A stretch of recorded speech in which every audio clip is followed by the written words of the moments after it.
Assalamualaikum warahmatullahi wabarakatuh. Perkenalkan, nama saya Dio Pratama dengan NIM 2402067, diampu oleh Cik Selmiati MPD PhD dengan program studi agroteknologi Institut Teknologi Perkebunan Pelalawan Indonesia. Baik, saya di sini akan menjelaskan tentang praktikum pengantar ekologi tanaman dengan judul pengaruh alelopati beberapa jenis tanaman terhadap perkecambahan. Nah, latar belakang dari alelopati ini ialah ekosistem merupakan suatu sistem yang terdiri dari interaksi antar makhluk hidup biotik dalam suatu wilayah tertentu. Komponen biotik mencakup semua organisme hidup seperti tumbuhan, hewan, dan mikroorganisme. Sementara komponen abiotik mencakup elemen seperti tanah, air, udara, cahaya matahari, dan suhu. Dalam ekosistem, komponen-komponen ini saling bergantung dan berinteraksi dalam siklus energi dan materi membentuk keseimbangan alam. Sedangkan ekosistem buatan adalah ekosistem yang dibuat atau diatur oleh manusia dengan tujuan tertentu. Contoh ekosistem buatan termasuk kebun sawah, akuarium, dan tanaman kota. Dalam ekosistem ini, manusia memiliki kendali atas beberapa elemen seperti penambahan pupuk atau pengaturan jumlah hewan dan tumbuhan, berbeda dengan ekosistem alami yang berkembang tanpa campur tangan manusia. Adapun tujuan praktikum ialah untuk mempelajari pengaruh alelopati dari beberapa jenis tanaman terhadap perkecambahan atau pertumbuhan tanaman. Adapun alat dan bahan yang digunakan, yang pertama, bagian akar atau daun alang-alang, Imperata cylindrica, dan rumput teki Cyprinus sp. Yang kedua, biji tanaman yang cepat berkecambah, misalnya biji kacang hijau dan jagung.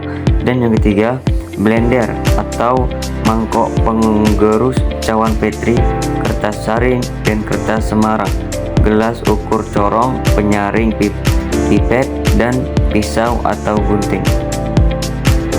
Nah, cara kerjanya ialah yang pertama, buatlah ekstrak alang-alang dan rumput teki dengan cara berikut. Hancurkan dan haluskan bagian tumbuhan yang dipilih tersebut dengan mangkok penggerus atau blender. B. Buatlah ekstrak bagian tumbuhan tersebut dengan air dengan perbandingan bagian tumbuhan air adalah 1:7, 1:14, dan 1:21. Saringlah ekstrak yang diperoleh dengan menggunakan alat penyaring. Dan yang kedua, letak 10 biji jagung atau biji kacang hijau pada cawan petri sebanyak 9 petri. Yang ketiga, siram sebanyak 5 ml ekstrak alelopati ke dalam cawan petri yang telah berisi biji kacang hijau atau biji jagung. Yang keempat, pilih kombinasi perlakuan biji kacang hijau atau biji jagung dengan perlakuan kontrol dan perlakuan ekstrak dengan salah satu konsentrasi 1:7 atau 1:14 atau 1:21. Yang kelima, terdapat 3 perlakuan dengan masing-masing perlakuan 3 ulangan. Yang keenam, amati perkecambahan biji-biji tersebut selama 1 minggu. Tentukan persen kecambahannya dan ukur panjang kecambahannya. Dan yang ketujuh, dengan menggunakan rancangan percobaan acak lengkap, gunakan sidik ragam untuk mengetahui pengaruh perlakuan pemberian ekstrak bahan alelopati terhadap respon pertumbuhan. Nah, di sini kami memisahkan daun dan rantingnya terlebih dahulu. Dan daun yang telah dipisahkan tadi dipotong-potong lebih kecil lagi dan diletakkan di mangkuk daun yang tadi dipotong kecil-kecil sekarang dimasukkan ke blender agar untuk dihaluskan dan agar lebih banyak mendapatkan air dari daun tersebut. Nah, setelah itu kita siapkan cawan petrinya, dan setiap cawan petri diisi dengan biji kacang hijau, yakni ada 10 biji kacang hijau di dalam masing-masing cawan petri. Nah, hasil air dari daun tadi diteteskan ke dalam cawan petri yang diisikan biji kacang hijau tadi. Nah, inilah hasil praktikum pengawatan selama 7 hari dan tabel hasil praktikum selama 7 hari. Pembahasan dari alelopati. Dalam persaingan antara individu-individu dari jenis yang sama atau jenis yang berbeda untuk memperebutkan kebutuhan-kebutuhan yang sama terhadap faktor-faktor pertumbuhan.